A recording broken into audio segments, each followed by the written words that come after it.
Question 23. Calculate 6 lots of 2 plus 8. Well, there are two ways of doing this, and you'll get the same answer both ways.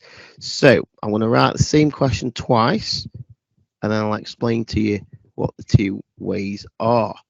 So when you've got a bracket, it's important to realize that there is an invisible times sign between the number in front of the bracket and the actual bracket itself. So there's the invisible times sign. So one way you can do is to work out the bracket first. So the whole bracket is 2 plus 8, which is 10. So the bracket comes to 10, and then that means you're doing 6 lots of whatever the bracket is. So 6 lots of 10 is 60.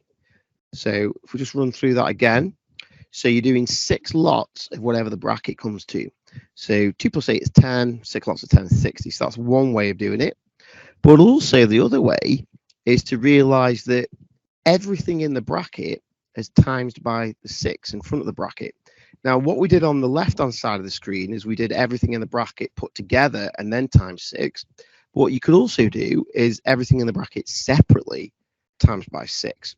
So in other words, you could do 6 times by the 2 and then do 6 times by the 8.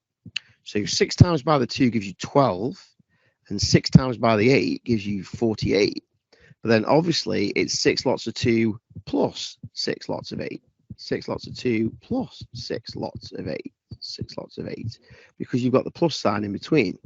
So 6 lots of 2 is 12, plus 6 lots of 8, which is 48. And 12 plus 48 is indeed 60.